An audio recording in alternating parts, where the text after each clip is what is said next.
গানে রিলস বানাচ্ছেন, জানেন এই গানের আসল অর্থ কি? না জেনে না বুঝেই টিকটক রিলস বানাচ্ছেন। অত্যন্ত মর্মান্তিক, দুঃখজনক এই গানের প্রতিটা অক্ষর। জানলে আর গাইবেন না এই গান, ভুলেও আর বানাবেন না রিলস। তীব্র আর্তনাদে ফেটে যাবে বুক, চোখের জলে ভাসবে আপনার হৃদয়। দেখুন ময়ে ময়ে গানের পিছনে থাকা চরম সত্য। জানুন কেন এত ভাইরাল হলো এই গান। সাম্প্রতিক সময়ে ফেসবুকে ঝড়ের গতিতে ভাইরাল ময়ে ময়ে নামক একটি গান। সোশ্যাল মিডিয়া জুড়ে গানটি রীতিমতো ট্রেন্ডিং এ আছে।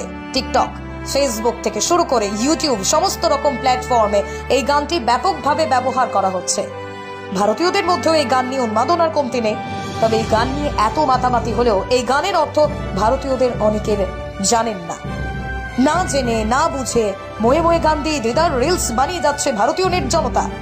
তবে এই গানটি সামাজিক মাধ্যমে বিপুল জনপ্রিয়তা পেলেও এই গানের প্রতিটা পরতে পরতে লুকিয়ে আছে মন খারাপের অনুষঙ্গ। গানটির নেপথ্যে লুকিয়ে রয়েছে এক অপার রহস্য, যা ভারতীয় বাঙালি নেটিজেনরা অনেকেই জানেন না। ময়ে ময়ে এটি একটা সার্বিয়ান গান। গানটি গেয়েছেন সার্বিয়ার গায়িকা এবং সুরকার তেয়াদোরা। আর এই গানটি লিখেছেন তেয়াদোরা ও সার্বিয়ান র্যাপার স্লোবোদান ভেলকোভিক। গানটির জনপ্রিয় সুরটি দিয়েছেন লুকা জোভোনাভিক। এরা প্রত্যেকেই সার্বিয়ান শিল্পী। অনেকেই গানটিকে বিভিন্নভাবে ব্যবহার করেছেন, কিন্তু এই গানটি সব ক্ষেত্রে প্রযোজ্য নয়। তার কারণ লুকিয়ে আছে গানটির অর্থের মধ্যে। ময়ে ময়ে এই গানটি একটি অত্যন্ত দুঃখের গান। এই গানের প্রতিটা অর্থে লুকিয়ে আছে বিষাদের যন্ত্রণা। ময়ে ময়ে শব্দের অর্থ দুঃস্বপ্নেরা মরে মরে তারা করে। জীবন যন্ত্রণা থেকে মুক্তির খোঁজে এই গানটি গেয়েছেন গায়িকা। এই গানের প্রতিটি চরণে, প্রতিটি লাইনে শিল্পী বলছেন তাকে দিনের পর দিন দুঃস্বপ্ন তারা করে বেড়ায়। দুঃস্বপ্ন শিল্পীর হতাশা, বিচ্ছিন্নতাকে কেবল বাড়িয়ে তুলেছে। ভয়ঙ্কর খারাপ স্বপ্নগুলো তাকে নষ্ট করে দিচ্ছে, কিন্তু তিনি বেঁচে ফিরতে চান। এই দুঃস্বপ্নের মায়াজালের মধ্যে থেকে তিনি ফিরে আসতে চান।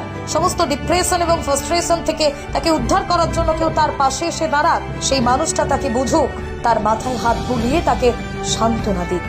এই গানটি রিলিজ হয়েছে 6 মাস পেরিয়ে গেছে, কিন্তু অনেকদিন পেরিয়ে গেলেও এই গানের আকর্ষণ এক ফোঁটাও মলিন হয়নি।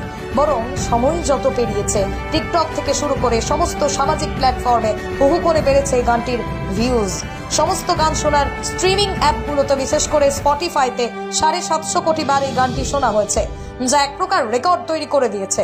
দর্শকদের থেকে গানটির জন্য এত ভালোবাসা পেয়ে গানটির শিল্পী তেয়াদোরা একটি পোস্টের মাধ্যমে নিজের অভিব্যক্তি ব্যক্ত করেছেন, যেখানে তিনি বলেছেন গানটি নিয়ে মানুষের মধ্যে এত উন্মাদনা দেখে তিনি বিস্মিত। প্রতিদিনই বিশ্বের নানান প্রান্ত থেকে তিনি এই গানের জন্য ভালোবাসা কুড়োচ্ছেন। সবকিছুর জন্য তিনি ঈশ্বরের প্রতি কৃতজ্ঞ। তবে এই ময়ে ময়ে ঝড়ে সামাজিক মাধ্যম থেকে ছিটকে গিয়েছে just looking like a wow Kakoli ফার্নিচারের মতন ভাইরাল ভিডিওগুলো। 2023 সালের শেষে গোটা সামাজিক মাধ্যমে শুধুই ময়ে ময়ে।